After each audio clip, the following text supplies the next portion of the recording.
Welcome to the Economy Magazine. I'm Benjamin Chong Alfahars with news from the global economy. Coming up today, wildfires come with high costs in California, and microalgae thrive in New Caledonia.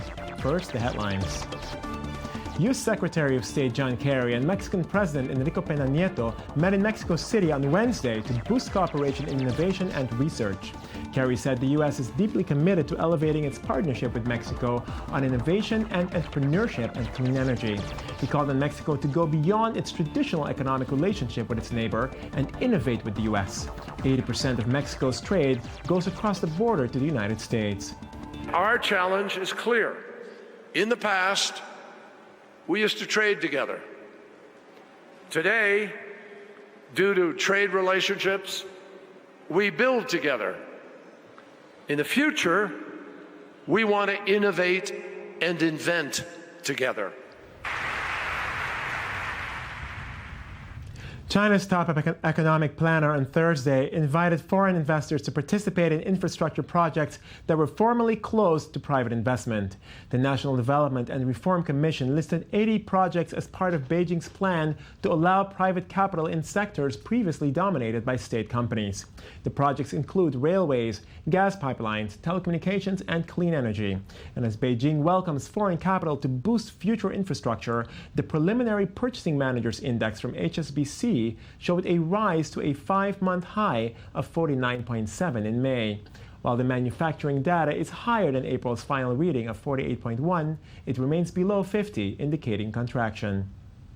JD.com on Wednesday raised more than expected from its NASDAQ initial public offering, with the deal 15 times subscribed. JD.com priced 93.7 million American depositary shares at $19, raising $1.8 billion. The IPO values the company at about $26 billion. JD is the largest Chinese company to list only in the US, but is expected to be quickly overtaken by Alibaba, which could raise as much as $20 billion. JD.com's annual sales grew 67% in 2013, although it has yet to turn a profit. Bus drivers in Sao Paulo went on strike for a second day on Wednesday, leaving hundreds of thousands stranded in South America's largest city. Local media reported 260 kilometers of gridlock throughout the city as drivers and fare collectors left vehicles parked on major roads and closed terminals. Police units also went on strike in Rio de Janeiro and Brasilia, calling for higher salaries and bonuses and raising safety measures and infrastructure concerns. With less than a month to go before the opening football match, many think the platform of the larger World Cup will rekindle the protest movement. We are very worried and hope, just like all Brazilians, that the World Cup goes on in the best possible way. But we have to alert everyone that the level of public safety, the level of effectiveness, and impunity in the country is very bad, with or without the cup. Unilever is selling its North America pasta sauce business under the Ragu and Bertolli brands to Japan's Miskan Group for $2.15 billion. The deal, which includes 2 production facilities in Kentucky and California, will help the 210-year-old Miskan beef up its operations in the U.S. Ragu and Bertolli have annual sales of over $600 million, and Ragu is the best-selling pasta sauce in the U.S., with around a quarter of the market. Unilever has unloaded various businesses as it seeks to shift more into Asia and other emerging markets. The Chinese government's Bright Food Group on Thursday bought control of Israel's biggest food manufacturer, Tnuva Food Industries. The sale is being made at a company value of $2.5 billion, giving Apex partners a profit of $1.1 billion. As part of the agreement, Bright Food is committed to keep Tnuva's center of operations in Israel, including management, production, and development. Tnuva is considered a dairy monopoly in Israel due to its 50% market share and is condemned for its excessive markups. The dairy giant was one of the companies central to criticism during Israel's so-called cottage cheese protests in 2011. California have caused wildfires throughout the Golden State, destroying everything in their path. But the drought could also cost California's agricultural sector as much as $1.7 billion. More from I-24 News journalist Daniel Roth. California has faced major droughts over the past half year, which have led to an early beginning to wildfire season. Last week, those fires briefly displaced thousands from their homes in parts of Southern California as fires tore through thousands of acres. The biggest factor of it that we got for as far as a scare is the fact that how hot it is currently right now. Real low humidity out right now, but this high heat actually kind of dries out what this fuel that's already dried out to as probably as best as it can. Makes it very scary as well as very detrimental and just really easy for some of this stuff, these fuels to light off and continue to burn very rapidly. According to the Associated Press, the drought could cost California's agricultural economy as much as $1.7 billion and leave just shy of 15,000 workers without jobs. California leads the U.S. in produce and nut production, but may not be able to plant up to 6% of Central Valley farmland due to cuts in water delivery. Climate scientists say this may be the worst drought that California has faced in half a century, according to a report made by Reuters, and that the cause is human-made climate change. I would say that these conditions are consistent with global warming. Over 10 years, since the beginning of this century, we've had very dry conditions, very warm conditions. There's never been a year when there wasn't a large part of the Southwest in drought. The AP report quotes UC Davis professor Jay Lund, who says that California largely need not worry about the economic impacts as agriculture makes up less than 3% of the nearly $2 trillion annual GDP of the U.S. state. A microalgae industry which makes the most of New Caledonia's warm, sunny weather could be the next big thing for the French territory's economy. That is, if a team of government-funded young scientists can find the right species to thrive there. Here's the story. Fringing New Caledonia's multiple islands, the lagoons of this South Pacific French territory are a haven for tourists. Beneath the waves, marine animals of all shapes and sizes call these warm seas home. But it's the creatures that the naked eye can't see which are of interest to a team of young scientists. They're adding nutriments and light to seawater to test if the production of microalgae could be a boom industry here. The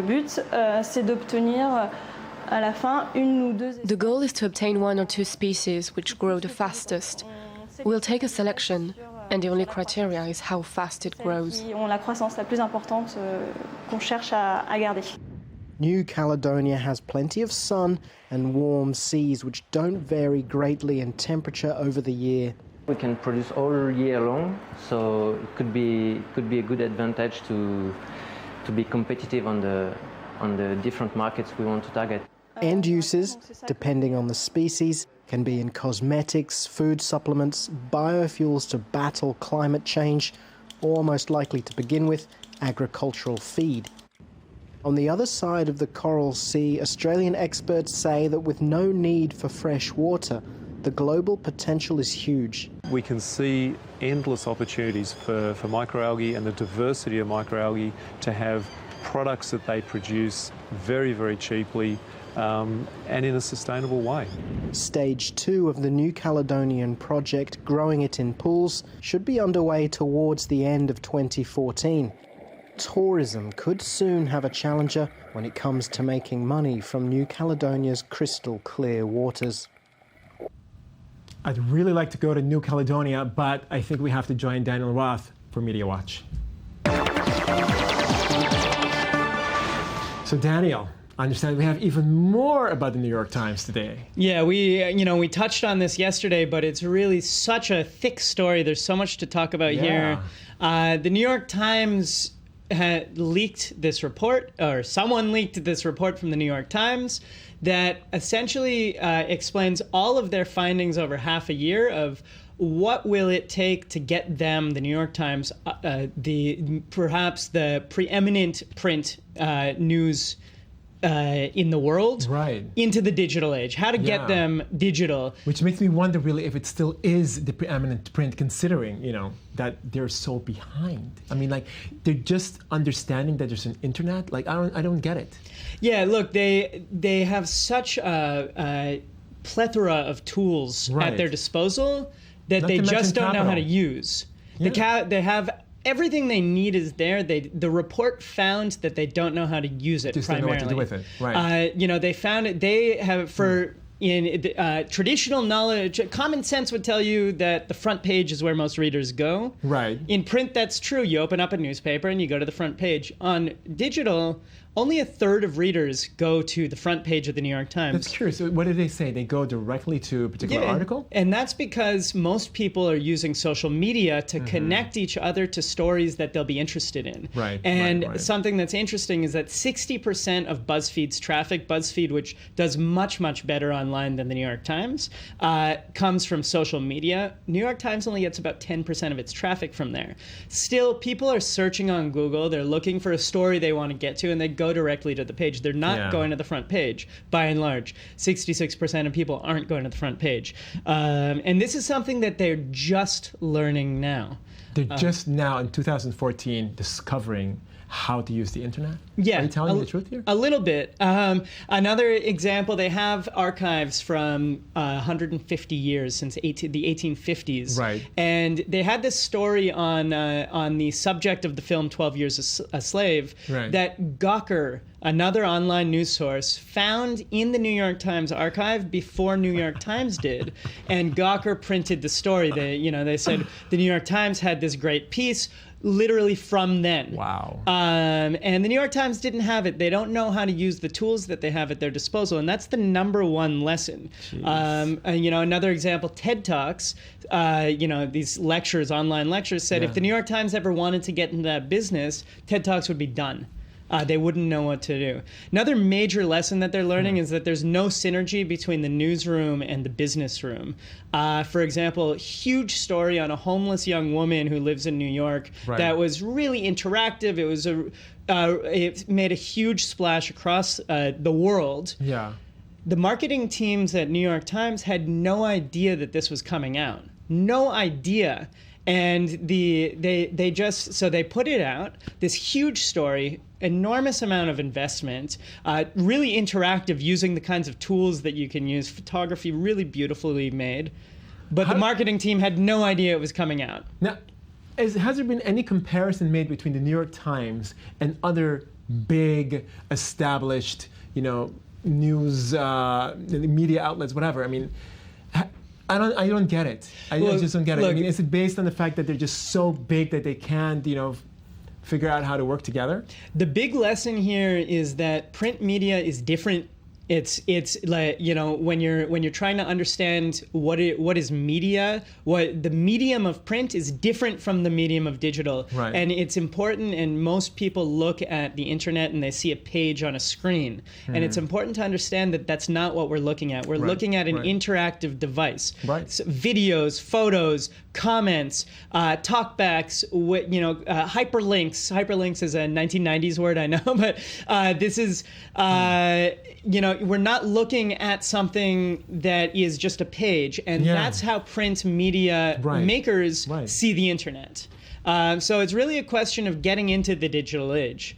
Unbelievable. Maybe we can move along to this other story on CNET. They reported a couple of days ago, that scientists are very close to creating an experiment in the lab where they crash two light particles together and create matter out of light. Create matter out of light. Yeah. So how does that work?